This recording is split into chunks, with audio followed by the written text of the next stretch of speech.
नमस्कार, जय हिंद। छत्तीसगढ़ राज्य सहकारी बैंक भर्ती 2023 की परीक्षा 15 अक्टूबर को संभावित रूप से जारी की जा चुकी है उसकी तिथि। यदि ये उस दिन होता है तो उसके लिए आप लोगों को सहकारिता का लेक्चर जो पढ़ना है, जिसकी बात हम कर रहे हैं, वो सारी चीज़ें आप लोगों को हमारे चैनल में और हमारे एप्लीकेशन में दोनों ही जगह पे ये क्लासेस अवेलेबल हैं। पिछली जो क्लास थी सहकारिता की, जो लेक्चर 1 था, ये जो लेक्चर 1 था इसका जो पीडीएफ है आप लोगों को हमारे एप्लीकेशन के अंदर मिल जाएगा। एप्लीकेशन के फ्री कंटेंट सेक्शन में आप लोगों को ये सारी चीज़ें, इसका पीडीएफ मिल जाएगा। और जो भी मैं पढ़ाऊँगा इसका पीडीएफ आप लोगों को एप्लीकेशन सेक्शन में मिल जाता है। ये फ्री ऑफ कॉस्ट है, इसके लिए आप लोगों को कोई भी कॉस्ट देने की आवश्यकता नहीं है। तो आप लोग वहाँ से सारा का सारा जो कंटेंट है ये डाउनलोड कर सकते हैं, ठीक है। अब आज हम शुरू करने वाले हैं छत्तीसगढ़ राज्य सहकारी जो बैंक है उसने लिखा हुआ है सबसे पहले सहकारिता अधिनियम 1960 एवं 1962, इसके बारे में उसने लिखा है। तो सहकारिता अधिनियम 1960 पूरे भारत में जो लागू है उसके आधार पर है। यहाँ पर हमें छत्तीसगढ़ के अकॉर्डिंग पढ़ना है, तो यहाँ पर आप लोग जो पढ़ेंगे ये पढ़ेंगे छत्तीसगढ़ सहकारी सोसाइटी अधिनियम 1960, सहकारी सोसाइटी अधिनियम 1960। तो आज का जो हमारा लेक्चर है इसमें हम ये जो आपका जो सिलेबस में लिखा हुआ सबसे पहला टॉपिक है ये 1960 को हम शुरू करने जा रहे हैं, ठीक है ना। तो चलिए आरंभ करते हैं इसको और देखते हैं क्या क्या है इसमें। तो सबसे पहले अगर हम देखें तो अधिनियम है, तो अधिनियम को राष्ट्रपति की अनुमति कब मिली है।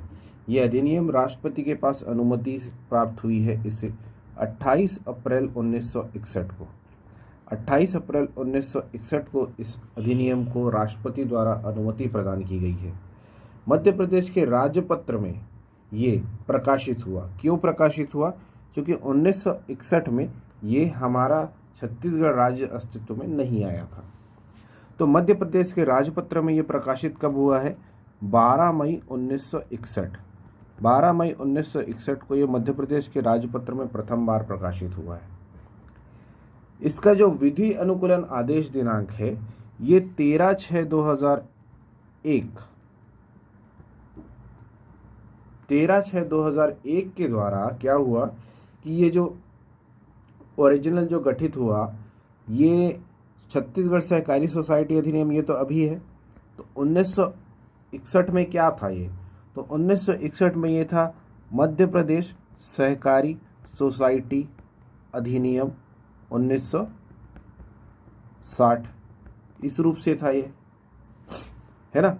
तो ये 1960 जब ये वहाँ पर था तो इसी को विधि अनुकूलन आदेश दिनांक 13/6/2001 से यहाँ पर मध्य प्रदेश के स्थान पर इसे परिवर्तित करके किया गया छत्तीसगढ़। और ये छत्तीसगढ़ सहकारी सोसाइटी अधिनियम 1960 के रूप में ये छत्तीसगढ़ राज्य में एंट्री किया। छत्तीसगढ़ राज्य में इसे जो छत्तीसगढ़ सहकारी सोसाइटी अधिनियम 1960 है, इसे छत्तीसगढ़ राज्य में कब लागू किया गया है? राज्य के गठन के दिन से ही इसे लागू माना जा रहा है। राज्य का गठन कब हुआ है? 1 नवंबर 2000, ठीक है।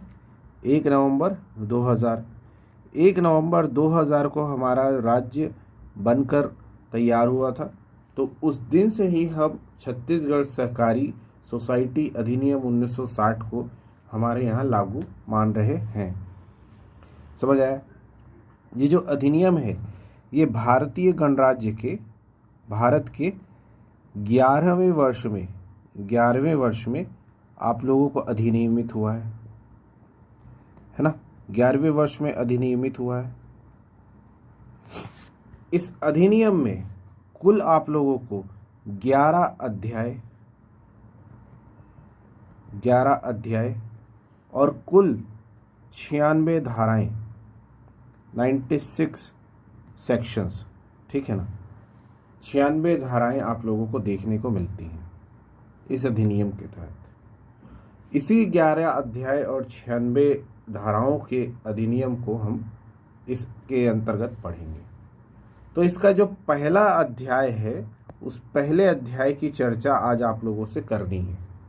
तो इसका जो पहला अध्याय है, जिसे शीर्षक दिया जाता है प्रारंभिक, ये हर अधिनियम के जो पहला टॉपिक होता है वो प्रारंभिक ही होता है। तो पहला अध्याय प्रारंभिक है ना। इसमें दो अलग अलग धाराएं हैं। पहला इसकी जो धारा है वो इंगित करती है इसके संक्षिप्त नाम, दूसरा इसके विस्तार, तीसरा इसके प्रारंभ को, इस अधिनियम के, इसके कहने का अर्थात है इस अधिनियम के। तो इसका संक्षिप्त नाम तो आप लोग देख ही रहे हैं, क्या है? छत्तीसगढ़ सहकारी सोसाइटी अधिनियम 1960। ठीक है, ये इसका संक्षिप्त नाम है। इसका जो पूर्ण नाम है वो है लोकतांत्रिक साधन के रूप में और स्वयंसेवी तथा पारस्परिक सहायता पर आधारित लोक संस्थाओं के रूप में स्वैच्छिक सहकारी संस्थाओं को संगठित करने, उनका विकास करने और जनता के, विशेष रूप से समाज के कमजोर वर्गों के शोषण को रोकने और उनके सामाजिक आर्थिक विकास को सुनिश्चित करने हेतु अधिनियम, ये इस अधिनियम का पूर्ण नाम है।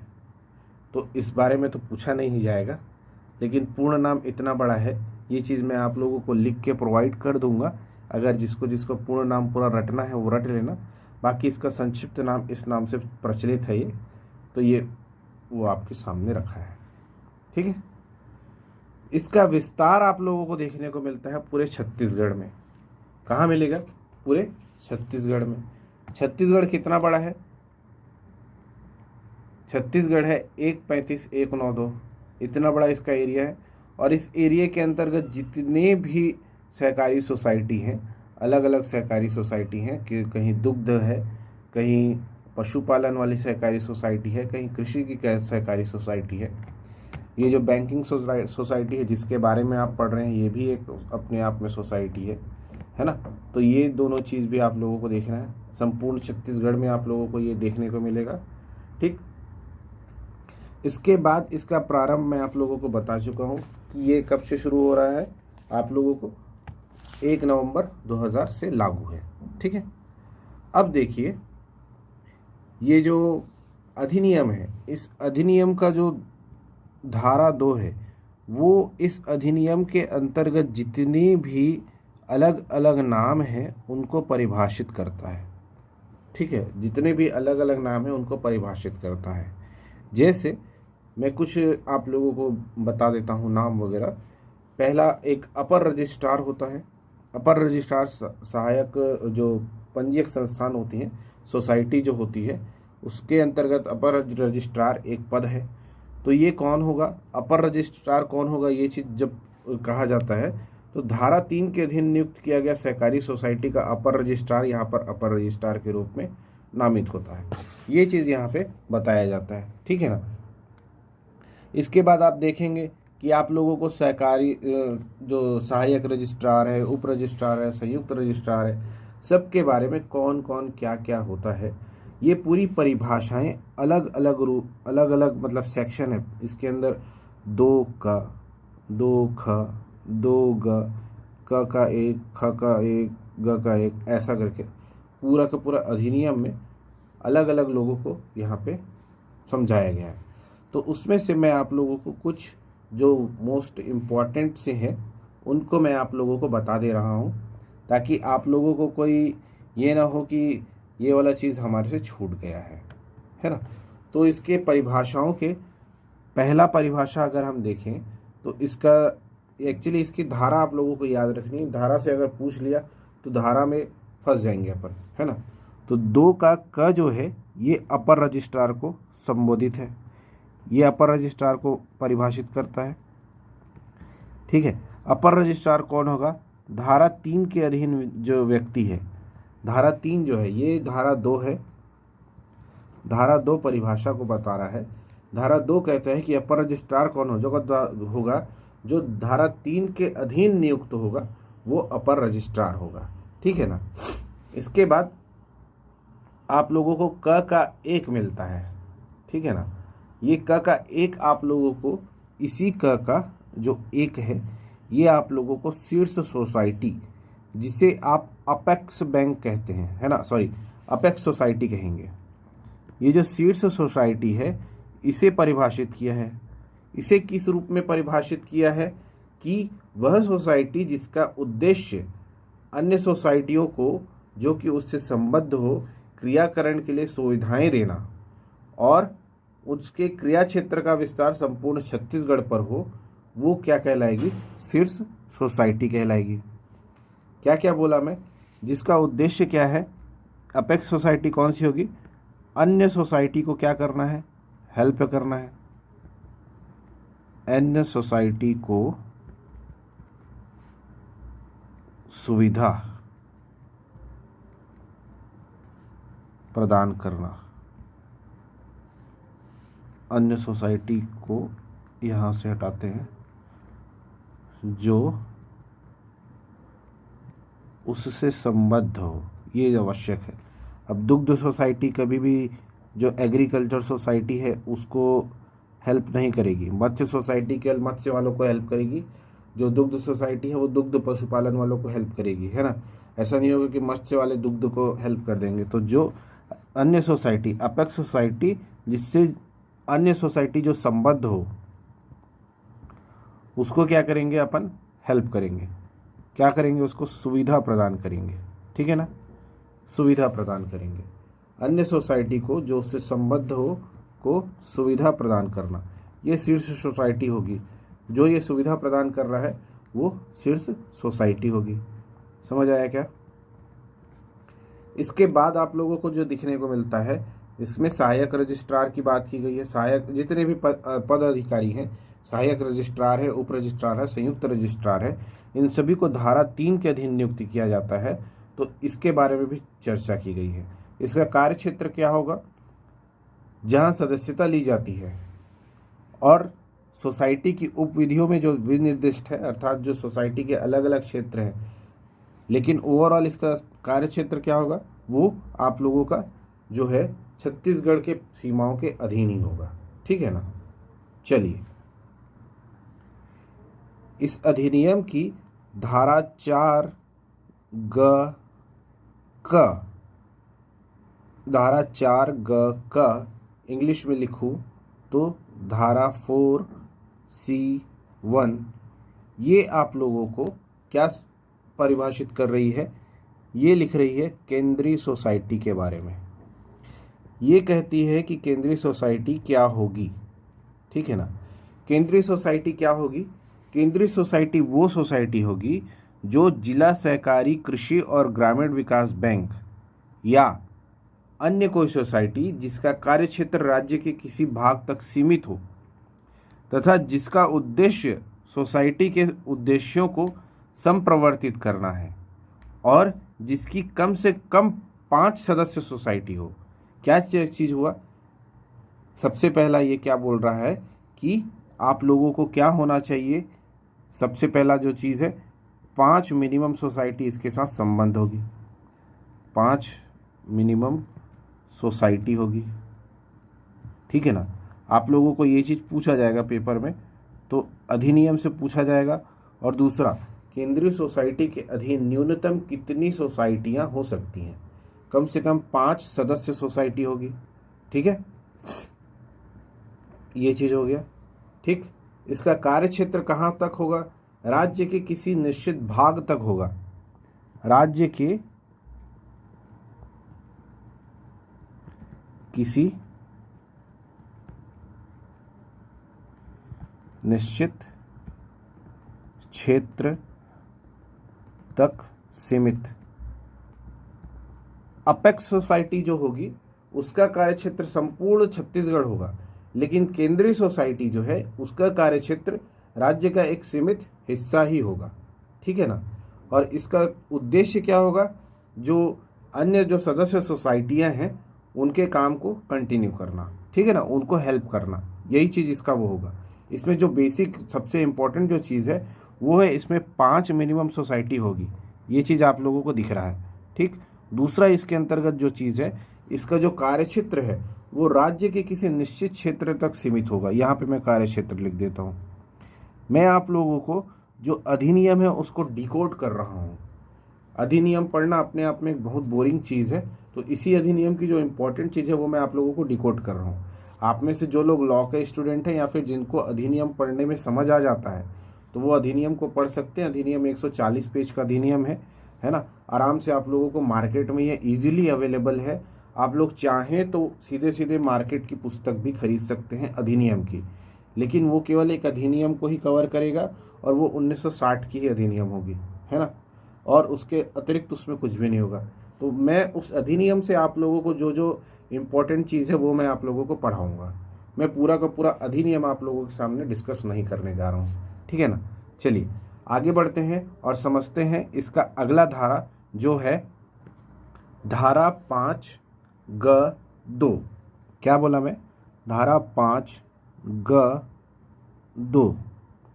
इंग्लिश में भी देख लो, इंग्लिश में बोलेंगे 5(c)(2). ये धारा है। ये धारा परिभाषित करती है केंद्रीय सहकारी बैंक को। केंद्रीय सहकारी बैंक क्या है? केंद्रीय सहकारी बैंक वो बैंक है जो कि बैंक अधिनियम 1949, जो आप लोगों का आगे का जो पोर्शन है, इस जो सिलेबस का जो सेकंड पार्ट है उसका में बैंकिंग अधिनियम, बैंकिंग रेगुलेशन एक्ट दिया है ना। तो बैंक अधिनियम 1949 के अधीन गठित संस्थान जो कि आरबीआई के गाइडलाइन से काम करती है, वो चीज़ यहाँ पे केंद्रीय सहकारी बैंक के रूप में होगी, ठीक है। और क्या होगा ये चीज़? पहला तो बैंकिंग अधिनियम को जो फॉलो करे, दूसरा 1949, ये चीज़ आप लोगों के लिए इंपॉर्टेंट है ना। और कोई दूसरा अधिनियम मत कर देना, 1935 वाला मत कर देना। आरबीआई 1935 वाले में चलता है। बैंक का अधिनियम, जो बैंक विनिमय अधिनियम जो है, ये 1949 का आप लोगों के लिए लागू होता है, बाकी बैंक इस्टेब्लिशमेंट के लिए, ठीक है। इसका जो कार्य क्षेत्र है, इसका कार्य क्षेत्र कहाँ होगा? आपको लग रहा है बैंक है तो बैंक तो सब जगह काम करती है, नहीं, ये एक सीमित क्षेत्र तक कार्यरत होगा। केंद्रीय बैंक है ये, है ना। सहकारी जो अपेक्स बैंक है उसका जो कार्य क्षेत्र है वो संपूर्ण छत्तीसगढ़ हो सकता है, लेकिन जो केंद्रीय सहकारी बैंक है ये सीमित कार्य क्षेत्र में, सीमित भाग तक, इसको या सीमित क्षेत्र तक, राज्य के सीमित क्षेत्र तक, है ना, राज्य के सीमित क्षेत्र तक, ठीक। और क्या करना है? इसका कार्य यदि देखा जाए तो इसके कार्य के बारे में क्या कहते हैं, इससे जो संबद्ध सोसाइटी है, इस सहकारी बैंक से संबद्ध सोसाइटी, बैंक से संबद्ध सोसाइटी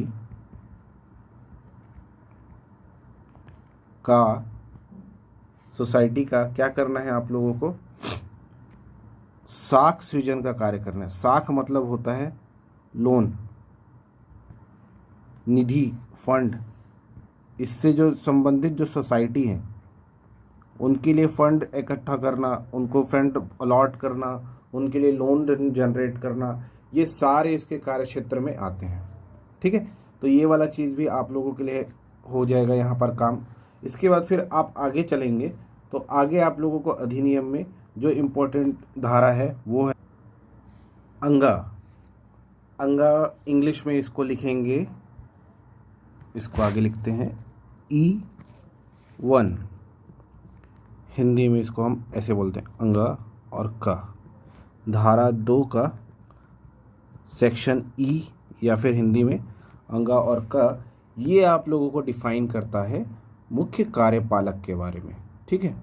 मुख्य कार्यपालक के बारे में, मुख्य कार्यपालक के बारे में क्या बोलता है कि मुख्य कार्यपालक कौन होगा?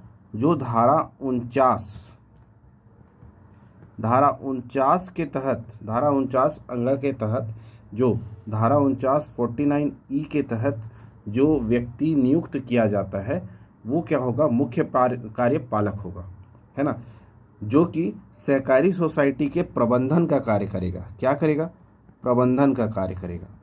तो जो आप लोग जो भी पद धारण करेंगे, जो लोग पेपर 2 में जो लोग प्रबंध वाला जो पद धारण करेंगे, उनका जो पद धारण होगा राज्यपत्र में जो प्रकाशित जब होता है, तो वो आप लोगों को इस सहकारी सोसाइटी अधिनियम कि धारा 49E के तहत फलाना व्यक्ति को प्रबंध मुख्य कार्यपालक के रूप में नियुक्त किया जा रहा है, ऐसा आदेश आप लोगों को राजपत्र से मिलता है। ठीक है ना। तो ऐसे ही आदेश के लिए आप लोग जो भी पद धारण करते हैं वो इन्हीं अधिनियमों के तहत ही आप लोगों को पद दिया जाता है। ठीक है ना। कोई रजिस्ट्रार नियुक्त होगा, कोई उप रजिस्ट्रार नियुक्त होगा। अब जैसे समिति प्रबंधक का नया पद आया है तो समिति प्रबंधक का पद भी यहाँ पे डिफाइन किया जाएगा, है ना। इसके लिए अधिनियम के अंदर जो चेंज है वो अधिनियम के अंदर चेंज होता है, अधिनियम में ही सारी चेंजेस होंगी, तब जाके कोई नया पद बाकायदा प्रशासन में अगर कोई पद आ रहा है तो वो अधिनियम से आता है, कहीं से हवा में उठ के नहीं आ जाता है। ठीक है।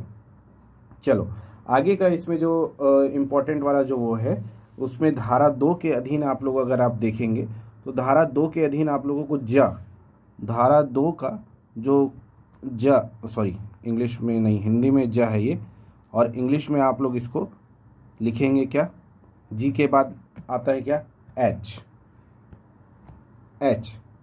एच आप लोगों का धारा 2H आप लोगों को क्या चीज़ डिफाइन करती है, उप रजिस्ट्रार को, डिप्टी रजिस्ट्रार। ठीक है। ये डिप्टी रजिस्ट्रार कौन होगा, ये डिप्टी रजिस्ट्रार आप लोगों के धारा 3 के अधीन जो पद धारण किया है वह व्यक्ति यहाँ पे डिप्टी रजिस्ट्रार होगा सहकारी सोसाइटी का। ठीक है। फिर आप लोगों को इसी H के अंदर H मिलता है, ये H जो है ये आप लोगों को विकास बैंक जो है इसको डिफाइन करता है। विकास बैंक क्या होगा, ये वो बैंक होगा जो जिला सहकारी कृषि और ग्रामीण बैंक है ना के अधीन रजिस्ट्रेट हो। क्या होगा ये, जिला सहकारी नहीं सरकारी, ठीक है, सरकारी नहीं है ये, सहकारी है, सहकारी कृषि और ग्रामीण बैंक, कृषि और ग्रामीण बैंक, बैंक नहीं लिखा पाया, बैंक, इसके अधीन जो होगा रजिस्टर,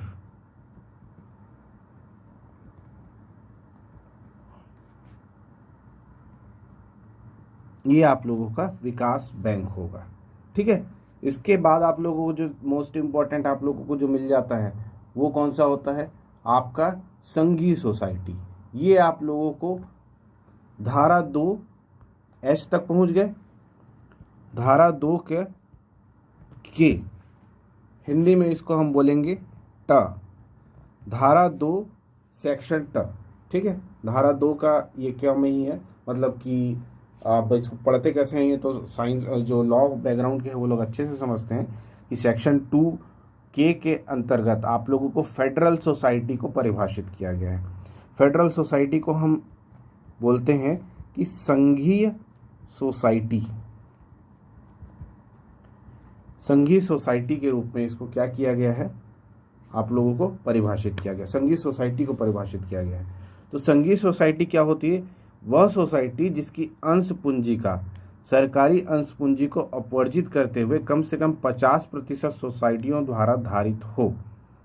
क्या समझ आया, society which not less than 50% of share capital excluding government share capital is held by society, वो सोसाइटी जो कि 50% आप लोगों को राज्य सरकार द्वारा अपवर्जित मतलब अर्जित करना और उसको अपवर्जित करना, अर्जित करना मतलब ग्रहण करना और अपवर्जित करना मतलब उसको त्याग देना। तो 50% राज्य सरकार के पास ना हो वो सोसाइटी क्या है, संघीय सोसाइटी है। एक मिनट थोड़ा सा ऊपर चलते हैं, मैं आप लोगों को शायद यहाँ पे, अच्छा हाँ ये देखो, ये मैं आप लोगों को धारा 4 वगैरह पढ़ा दिया, ये धारा 2 का ही पार्ट है भाई, ये धारा 2 के ही अंतर्गत है। धारा 2 का C1, धारा 2 का C2, ये दोनों चीज़ें है ना, ये सब धारा 2 का ही है। ये एक्चुअली इसके अमेंडमेंट तब हुए थे, वो वाला चीज़ में शायद प्रिंट कर दिया था यहाँ पे, और इसको करेक्ट करते हैं और यहाँ पे वापस आते हैं हमारे प्रेजेंट उसमें धारा में। धारा 2 की धारा 2 जो है ये संघीय सोसाइटी को डिफाइन करता है। संघीय सोसाइटी कह रही है कि ऐसी सोसाइटी जिसका 50% राज्य सरकार के पास अपवर्जित हो वो संघीय सोसाइटी होगी। ठीक है ना। चलिए इसके बाद आगे का जो सोसाइटी है उसमें आप लोगों को जो साधारण सोसाइटी है, गृह निर्माण सोसाइटी है, औद्योगिक सोसाइटी है, सभी के बारे में बताया गया है। ठीक है, तो ये सारा चीज़ यहाँ पे इसी अधिनियम के अंतर्गत सारा चीज़ बताया गया है। ये चीज़ आप लोगों के लिए कंटिन्यूअस में आप लोगों को पूरा का पूरे धारा के अंतर्गत विपणन सोसाइटी हो गया, बहुप्रयोजन सोसाइटी हो गया, ये सारे जो सोसाइटी हैं ये आप लोगों को इसी धारा के अंतर्गत पूरा वर्णित मिल जाएगा। ठीक, फिर हम देखते हैं एक जो सबसे अच्छा आप लोगों को जो देखने को मिलता है वो है धारा 9(1), इंग्लिश में T1। ठीक है ना, धारा 2(9)(1) ऐसा लिखेंगे, 2(9), अरे ये 9 कैसे लिखेंगे, धारा 9(1) ऐसा, ठीक है ना, इंग्लिश में T1 ये चीज़ है। तो इसके अधीन आप लोगों को अधिकारी जो शब्द है, अधिकारी कौन होगा इस चीज़ को डिफाइन किया गया है।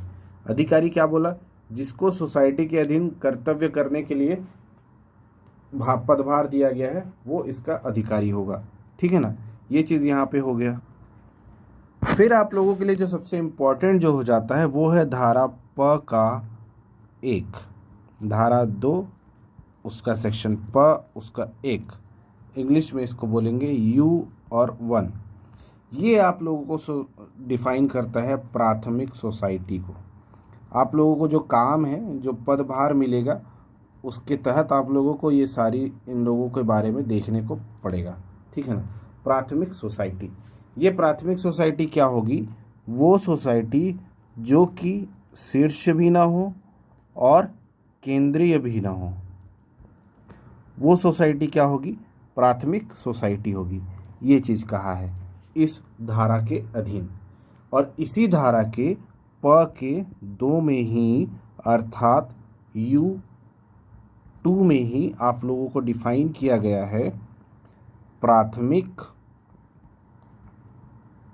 कृषि साख सहकारी सोसाइटी। ये आप लोगों को ग्रामीण स्तर पे देखने को मिलता है। जो गांव में जो लोग रहते हैं वो लोग जाते हैं जहां सोसाइटी जात होगा खातू लेबर, सोसाइटी जात होगा एह कराएबर, सोसाइटी जात हो ओह कराएबर, ऐसे बोलते हैं जो लोग, वो कहीं नहीं जाते हैं, वो इसी प्राथमिक कृषि साख सहकारी सोसाइटी में जाते हैं। ठीक है ना, primary agriculture credit cooperative society, और इसी को आप लोग बोलते हैं पैक्स। ठीक, पैक्स आप लोगों को जो छत्तीसगढ़ राज्य का जो वो आता है आर्थिक जनगणना, आर्थिक सर्वेक्षण जो आता है, उस आर्थिक सर्वेक्षण के अंतर्गत आपको पैक्स और एक लैंप्स की भी चर्चा मिलती है। तो ये लैंप के बारे में भी देखेंगे, है ना। तो ये पैक्स और लैंप दोनों ही चीज़ होती है। तो ये पैक्स क्या है, ये प्राथमिक कृषि साख सहकारी सोसाइटी, प्राइमरी एग्रीकल्चर, उसके बाद फिर क्रेडिट कोऑपरेटिव सोसाइटी। ये चीज़ यहाँ पर आप लोगों को पार्ट 2 में डिफाइन है। ये आप लोगों के लिए बहुत इंपॉर्टेंट है। पैक्स के नंबर भी पूछ लेते हैं, कितने नंबर हैं, तो जब ये इसका हम सोसाइटी को जब और आगे जाएंगे तो उसको भी बताऊंगा। अभी फ़िलहाल ये पैक्स देख लो। पैक्स क्या चीज़ है, ये आप लोगों का प्राथमिक कृषि सहकारी सोसाइटी जो लिखा हुआ है वही चीज़ है पैक्स। ठीक है ना। तो पैक्स क्या होता है, पैक्स ऐसी सोसाइटी है जो कृषि उत्पादन के लिए उधार उपलब्ध कराने का मुख्य काम करती है। जो कृषि जो लोन मिलता है ना, कृषि लोन को जो अप्रूव करती है, अप्रूव लिखना पड़ेगा, कृषि लोन को अप्रूव करती है जो, ठीक है ना। हिंदी अंग्रेजी हमको नहीं आता है भाई, अंग्रेजी आप लोग अपने इससे समझ लेना।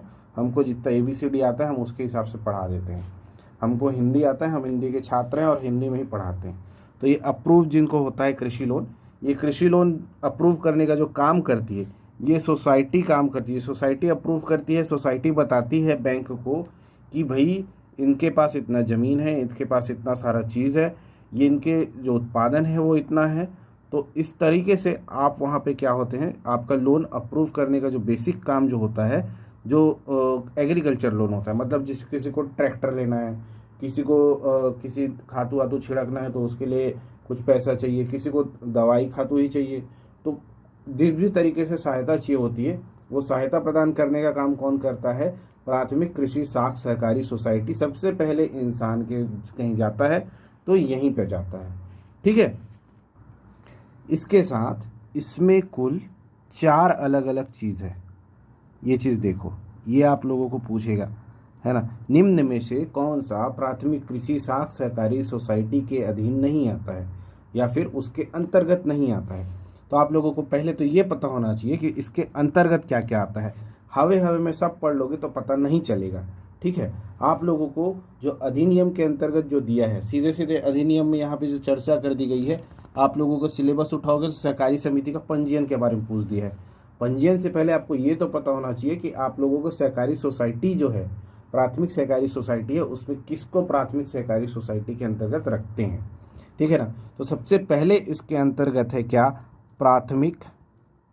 इसको याद रख लेना, कृपा करके भूल जाओगे तो फिर पेपर में टेडिंग बेचिंग हो जाएगा। सहकारी सेवा, प्राथमिक सेवा सहकारी सोसाइटी। सहकारी को सह डॉट शो करूँगा मैं, क्योंकि बहुत सारा लिखना है। ठीक है ना। फिर आप लोगों को कृषि सेवा सहकारी सोसाइटी। ठीक, फिर आप लोगों को देखने को मिलेगा वृहत्ताकार सहकारी सोसाइटी, और आप लोगों को देखने को मिलेगा आदिम जाति सेवा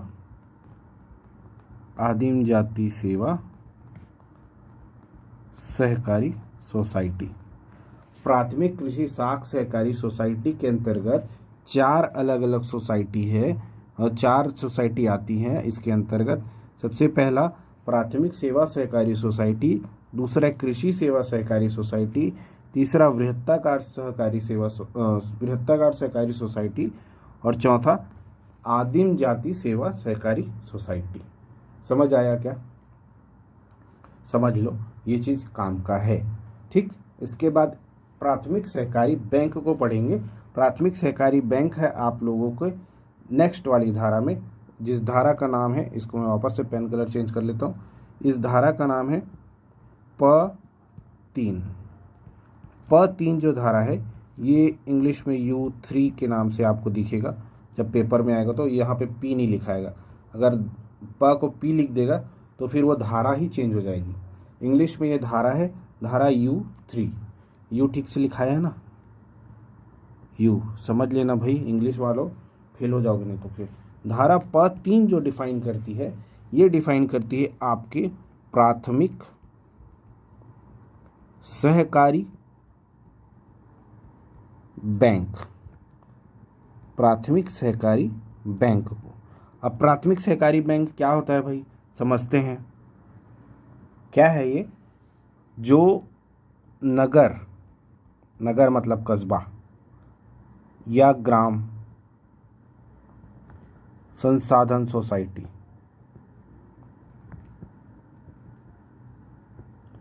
ग्राम संसाधन सोसाइटी, नगर या ग्राम संसाधन सोसाइटी से भिन्न या अलग, भिन्न को अलग बोलते हैं। अलग जो सोसाइटी होगी वो प्राथमिक सहकारी बैंक होगा। ठीक है ना, ये प्राथमिक सहकारी बैंक होगा। सबसे पहला चीज़ से भिन्न होगा। दूसरा, अगर बैंक है तो किससे रेगुलेट होगा?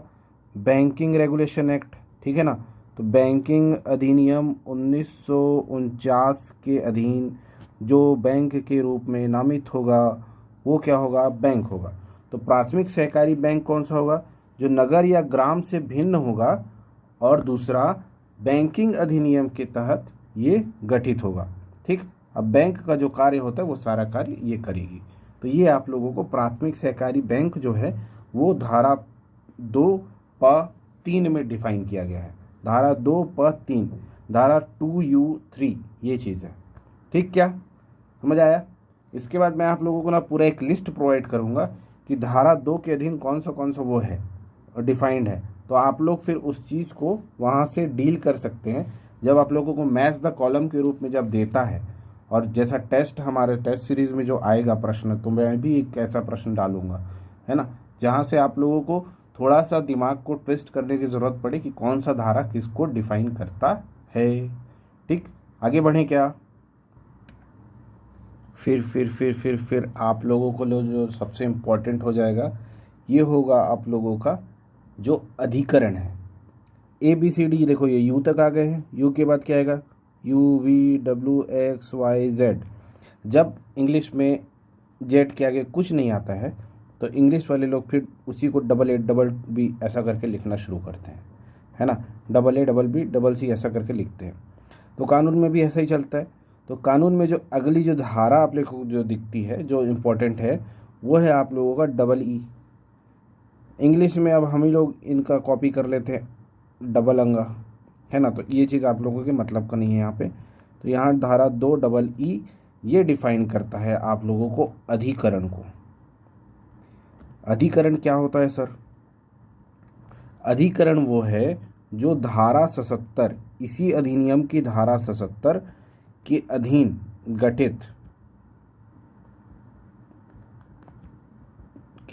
गठित जो है छत्तीसगढ़ राज्य सहकारी अधिकरण, ये तो हम कभी सुने नहीं सर। तो ये केवल सहकारी क्षेत्र में, आप तो सहकारी का जो अभी तक सहकारी और सरकारी में अंतर नहीं समझ पा रहे थे, तो ये तो फिर पहली बार है ना। तो छत्तीसगढ़ राज्य सहकारी अधिकरण जो है ये धारा 77 के अधीन गठित होती है। ठीक है, इसके बाद इसमें आप लोगों को कार्यकारी संचालक, राज्य निर्वाचन आयोग, सारी चीज़ों के बारे में आप लोगों को इसमें दिया हुआ है। लेकिन यहाँ तक की जो धाराएं थी वो आप लोगों के लिए जो टॉपिक जो मोस्ट इम्पॉर्टेंट जो था धारा, वो पूरा धारा 2 के अधीन जो था वो पूरा अध्याय में यहाँ पे समाप्त हो गया है। ठीक है ना। तो अध्याय 1 में जो आप लोगों को कुल धाराएं जो हैं, 2 ही धाराएं हैं, है ना, धारा 1 और धारा 2। धारा 2 के अधीन आप लोगों को क ख ग घ, फिर ग का 1 ग का 2 ऐसा चल रहा था। तो ये वाला पूरा धारा आप लोगों का समाप्त हो गया है। अगला जो लेक्चर होगा उसमें मैं आप लोगों को जो सिलेबस में जो लिखा है सबसे पहला पॉइंट रजिस्ट्री वाला, अर्थात जो आपका दूसरा अध्याय है जिसमें पंजीयन के बारे में चर्चा की गई है, वो सारे दूसरे अध्याय के जो पंजीयन वगैरह है वो सब चीज़ मैं आप लोगों को अगले अध्याय में पढ़ाऊँगा। ठीक है ना। अब मिलेंगे हम लोग अगले वाले लेक्चर में, तब तक के लिए आप लोगों को थैंक यू। ठीक है ना, गुड बाय, गुड नाइट। जिसको जो करना है सो जाओ, जाके सोना मत प्लीज़, अभी नोट्स बना लो, पढ़ लो। अभी गुड नाइट नहीं हुआ है, अभी वेरी गुड मॉर्निंग है। ठीक है, चलिए, ऑल द बेस्ट, जय हिंद।